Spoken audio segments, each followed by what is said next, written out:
Hey there, this is Sandra Edmond with your WTFact Friday. And this Fact Friday, we're going to do a little bit different than what I ordinarily do. We have a special guest on here.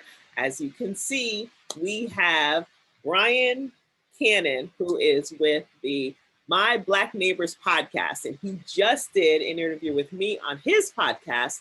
I was just talking about how, you know what, I need to shoot my tip, WTFact Friday for today. And we said, well, let's just interview each other. I get to interview Ken. And he's actually a real estate investor who has been doing real estate for quite a while and knows a lot about tax deeds, commercial real estate, and all sorts of things. So Brian, why don't you tell my people a little bit about you? Okay, let's rock it like this.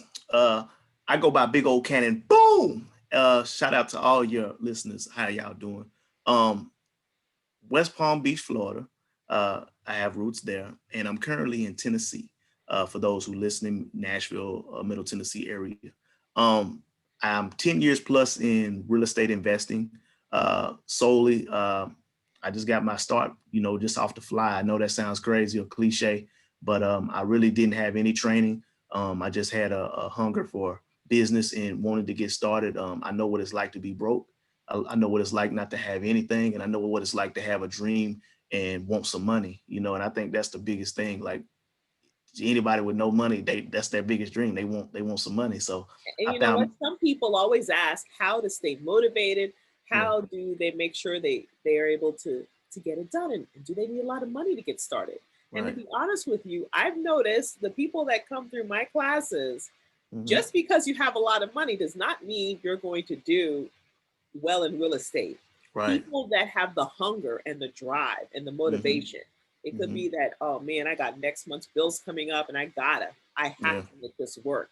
Whereas someone that may have a job already or some money on the side, they're not as ambitious as someone that may not have the money that they need to get started yet, but they have the hunger to work and find the deal so that they can get the money coming in to pay their bills. So money is never something that stops anybody, I say, from getting into this. Yeah.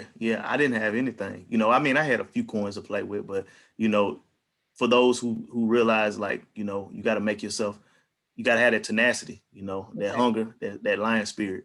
Okay. So what were you doing before you got into real estate? What made you get into real estate? Honestly, I have a background with music. I've written a lot of music for a lot of major artists and local artists, and artists is just getting going. So I kind of made a good a bit of change then doing stuff like that and composing music and so on and so forth. And I was able to transition that. But I've always been a hustler. I mean, I used to sell candy as a kid, and just anything I could get my hands on, I would do it. So as far as being a natural born hustler, I've always been that. Okay, all right. And then now you have the podcast. So tell us about your channel and what you do. My Black Neighbors podcast is just designed to create financial wealth with my Black people, educate us, give us that literacy. Just we're touching on anything, anybody that's doing something positive, something great, something they got to give to the world. Because I believe that we all have something good. We all have our strengths and we all have our weaknesses. And if we focus on our strengths and we're aware of our weaknesses, that's what's going to push us forward. Okay. So what type of information are you out there sharing with people? I solely, my background is real estate. So I do a lot of real estate talk. But then I have a lot of guests that come on. I teach you. I have loan originators. I have realtors come on. I have people that just create businesses, wholesaling.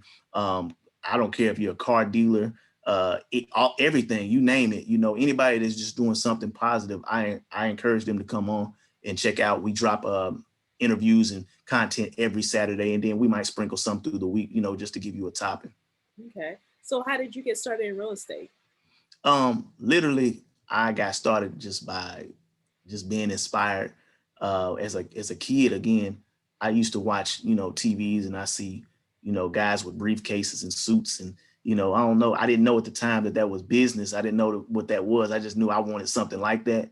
And, with me, I have dreads, I wear hats, I got gold teeth, gold chain. And I realized business it didn't have anything to do with your appearance. It was your knowledge and how you went about doing business. So I remember I was somewhere one time and I met a guy, and I think he was cutting the grass, and I asked him if that was his property, and he said yes. And He was like, why, you interested in buying some property? And I was like, I've never bought property before.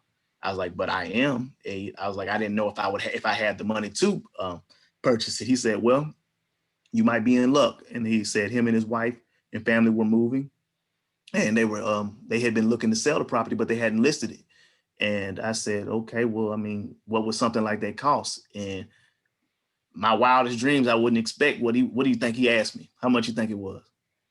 I don't know. This was a house on it, or was this vacant land? This was just vacant land. This is how I got my start, learning the process. It was vacant land, and he literally charged me $500. That was it for it. And I purchased it without a doubt. And I literally, from that moment, learned the process of how to deal with closing and attorneys and, just background and title and just everything that came along with purchasing properties. And that was my way. That's how I got started. So what did you do with it? So you bought a piece of land for $500. I still own it. I still own it to this day. Oh, you still own it? I still own it to this day. That's yeah. Good. So what are you going to do with it? I honestly, I don't know, because I solely like to buy structures. I do buy land, but I typically, when I buy, I like to buy structures or build and develop. But I will say everything that I have right now is for my daughter. So if I don't do anything with it, she's already got a catalog. She's already got a portfolio waiting on her. And, she won't have to work if she doesn't want to, but she will learn the business and she will have a way to make money. And so how old is she? Are you teaching her the business right now? Yeah. My daughter's 5, and I ask all I got. If she was here right now, all I'd have to ask is, what do we do? And you know what she's gonna tell you? All we do is get money. That's what she's gonna tell you. Yeah, that's she's been knowing. I like that. Yeah, she knows. She's sharp. I've been teaching her that since she came out the womb. So does she know how to drive for dollars? Like, I have nieces, and I've taught them how to drive for dollars, and they've come. She knows all of that. She knows all of that, and I love it. I love every moment. I wish I had a picture right now. It's in my phone, but I don't want to slow up the interview. I can show you her first. Essentially, I set it up, but her first house, not mine, her first house that she rented out. I got a picture. She rented out. Okay. Yeah, so she rented out. Property now. Yeah, she's for a member of the LLC, or she's an employee probably too, right? Yeah, absolutely. Right, she gets income. Absolutely. That's great. That's great. It's very important to teach your children how to do this, or the next generation, because as you and I were talking a little bit earlier before we did the podcast, is that a lot of times we don't know about this because it has never entered our orbit. Right. How to buy real estate, or that you could even buy real estate or be an investor. For me, when I was growing up, I never thought that I would end up as a real estate investor. That was like the last thing on my mind. I pretty much thought, okay, what do I want to be? I want to be a teacher or a doctor or a lawyer. My family is from the Caribbean. My parents are from Haiti, and I was born here in New Jersey. I was born in New Jersey, and then we moved down here to Florida. So to them, it's more of like, become a doctor or become a lawyer. That was a thing. It wasn't like become a real estate investor. But my parents started doing real estate when I was young, and it wasn't anything that was passed on to me or anything. They had a rental property in Florida. And that's how we ended up coming to Florida. We left New Jersey, and they sold their house in New Jersey and moved into the rental here in Florida. And so there was a little bit of entrepreneurship in my family history. So I saw a little bit about that. But I love real estate. So What advice would you give people, that are just getting started, especially since you've been doing it for 10 years?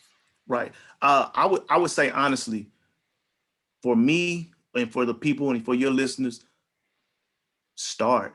If it's just reading, if it's just what I literally did after I bought that first piece of property, it was like I struck gold. I went and learned every bit of real estate that I could. And I read so much now. And I get that from my mother. She taught me about reading. I've watched her read my whole life. So I always, even to this day, I dedicate at least an hour of educating myself on something that I'm interested in. It's not always just real estate, but I would say educate yourself first. Educate yourself first. Educate yourself first. And once you do that, you'll be able to understand the terminology that's used in real estate. And once you can understand the terminology, then you'll understand the formula. You'll create a formula for yourself, because everybody's journey is going to be a little different. But as long as we all know the same language and we speak the same language, you'll never be confused. So that's what I would say. So you started out with that piece of land that somebody sold to you for $500 just by asking questions, which is another thing. Just talk to people and ask questions. about the piece of property. If it's something that you're interested in, ask them if they're looking to. They actually ask you if you Yeah, want to buy. You don't even need to ask, are you looking to sell? right. But what is it you're doing these days? So you've already, you learned the vacant land, and Mhm. so what else do you do in real estate? I solely buy and hold. So I like to rehab my properties once I take control of them. Um, I put the deeds up and I keep them. I never really sell homes. And if I do, it's only to free up liquid cash to invest in something else. I have a vision for something, but typically when I buy them, I keep them. They again because I tend to want to give all that to my daughter. Okay, so you're renting out, you're a landlord then, right? Absolutely, yeah. Okay. So tell some people about, maybe there's some people that are hesitant about becoming a landlord because what if someone doesn't pay them? That's always like the question people ask. Well, what if Well, they don't pay me? I'm gonna say it like this: it's you're gonna have to cut your teeth with anything that you do in life. And I will say it wasn't a piece of cakes, excuse me, starting out, but you learn how to vet people. If you're a people person, you start learning personality traits. And I will say this just for, there are people out there that have went through hard times in life, and credit is a great thing, but just sometimes I would say that credit doesn't indicate someone's paying ability, and somebody's paying ability that doesn't mean that they're going to be a good tenant either. You know, so you have to learn um, how to vet people, and I would say having a good process in play as far as getting your tenants in there and making sure that they will do right. Okay. So the properties that you're buying and holding, how are you finding those? I would say that I find my properties like literally I call the county. I call the city. I look in the newspaper because a lot of these things are publicized. I go online. They have a thing now. You can go on. It's called GovEase. And they literally are doing a lot of tax deeds sales on GovEase. But again, I'm Spell speaking to that for people. everybody. Govy, spell that for them. GovEase, GovEase, EASE. Okay. Yes, and you .com? What is dot that? com, yeah, Mhm. .com. And that's a site that for investors, your people that's locally in your town or wherever your city is or wherever their county is having a sale. This is where they put a lot of the properties that are delinquent for investors to purchase. And again, if you do know the process, there will be I'm sorry, yes, a redemption period with these properties. But sometimes there are properties that have been uh, being there's been taxes owed on them for so long that once you purchase them, you take control of them. They do have those as well. So this website, is this put out by the counties or is this a company that puts together It's a it's list a from all over the country? it's put out by the counties. Oh, put out by the different counties. Yeah. Okay. Yeah. So is this only strictly for one state or it's several states? It just depends on who's participating. The Okay. county has to participate, so I wouldn't say it's for every state. Okay. And you are in where? You're in Tennessee right Cur- now? Currently, I'm in Tennessee. Correct. Okay. So what's the market like in Tennessee right now? Fire. It's on fire. Like anything. I'm gonna say it like this. Anything in Middle Tennessee, it don't matter if you're an investor or you're selling, you're gonna get your money top dollar.